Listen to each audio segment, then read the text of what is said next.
বাঁধন আপু, শুরুতেই আপনাকে অভিনন্দন জানাচ্ছি এশা মার্ডারের জন্য। এই যে ঈদুল আজহায় এশা মার্ডার মুক্তি পেল, এবং সবচেয়ে মজার বিষয় যেটি, রেহেনা মরিয়ম নূরের পর মানে বাণিজ্যিকভাবে যদি আমরা বলি, আমরা কিন্তু আপনাকে এবার ঈদে পাচ্ছি। ঠিক এই মুহূর্তে আপনার কেমন লাগছে? আমি খুবই নার্ভাস, এক্সাইটেড, দুটোই একসাথে। জীবনে প্রথম আসলে ঈদে সিনেমা মুক্তি পাচ্ছে, তো এইটার জন্য আলাদা একটা এক্সাইটমেন্ট কাজ করছে, কিন্তু নার্ভাসও লাগছে, মনে হচ্ছে পরীক্ষার রেজাল্ট দিবে। আর এই শোটা আমি দর্শকের সাথে বসে বসুন্ধরা সিনেপ্লেক্সে দেখব। আর ইনশাল্লাহ পরের দিনগুলোতেও আমি বিভিন্ন হলে যাব এবং দর্শকের সাথে আসলে তাদের অনুভূতিগুলো জানার চেষ্টা করব, আর শো দেখার চেষ্টা করব একসাথে বসে। এই তো। আপু, আপনি বলছেন যে জীবনের প্রথম ঈদের সিনেমা মুক্তি পেল, খানিকটা আপনি নার্ভাস, কিন্তু আপনি বাংলাদেশকে বিশ্বমঞ্চে তুলে ধরেছেন এর আগে। আমরা জানি কানে আপনি আমাদের বাংলাদেশকে সম্মানিত করেছেন। তো সেই জায়গা থেকে আসলে আপনার মতো একজন পরীক্ষিত আর্টিস্ট কেন নার্ভাস?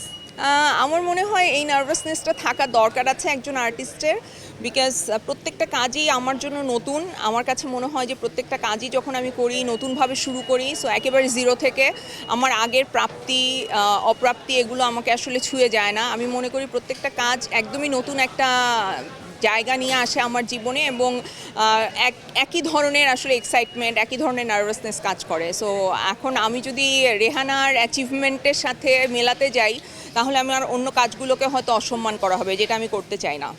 আপু, আরেকটা বিষয় হচ্ছে, এবার ঈদে কিন্তু আমরা 6টি সিনেমা পেয়েছি। তার মধ্যে একমাত্র আপনার সিনেমাটি নারীকেন্দ্রিক সিনেমা, বাকি 5টি কিন্তু নারীকেন্দ্রিক সিনেমা না।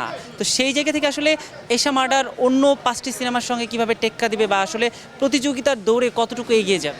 আমি প্রতিযোগিতায় বিশ্বাসী না। আমি মনে করি যে সব সিনেমাই মানুষ দেখুক, কিন্তু সাথে এশা মার্ডার দেখুক, যেহেতু বাংলাদেশে নারী প্রধান গল্প একেবারে হয় না, এবং ঈদে তো নারী প্রধান গল্প রিলিজ হওয়ার প্রশ্নই ওঠে না। সো সেখানে আমাদের ডিরেক্টর প্রডিউসার এই সাহসটা করেছেন, তারা আসলে এই সিনেমাটা ঈদে রিলিজ করছেন। তো আমি আসলে মনে করি যে দর্শকেরও দায়িত্ব আছে কিছু, আমাদের দেশের প্রতি, আমাদের সোসাইটির প্রতি, আমাদের ইন্ডাস্ট্রির প্রতি।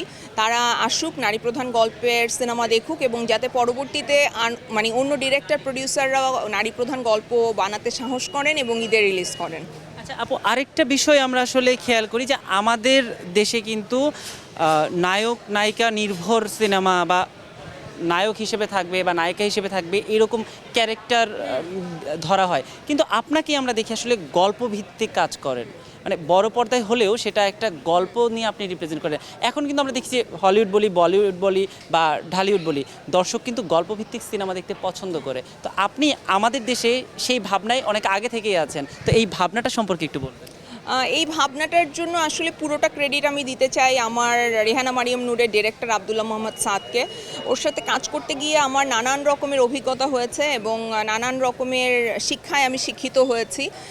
ওইটা আমার জন্য একটা ইনস্টিটিউশনের মতো ছিল, যেখানে আমি অনেক কিছু শিখেছি।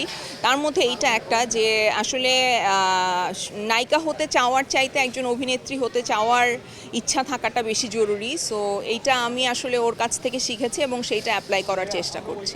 আমাদের এই প্রজন্মের যে তারকারা আছে, তাদের মধ্যে কি সেই মনোভাবটা আপনি দেখতে পান, আপনার সহকর্মী যারা আছে? হ্যাঁ, অনেকের মধ্যেই আছে। অনেক ইয়াং জেনারেশনের অনেক মেয়েদের মধ্যে এটা আছে, ছেলেদের মধ্যে আছে। আপনাকে অসংখ্য ধন্যবাদ। আপনার এশা মার্ডারের জন্য অনেক অনেক শুভকামনা। আপনি যদি আপনার ভালোবাসার দর্শকের উদ্দেশ্যে কিছু বলতে চান। আপনাকে ধন্যবাদ।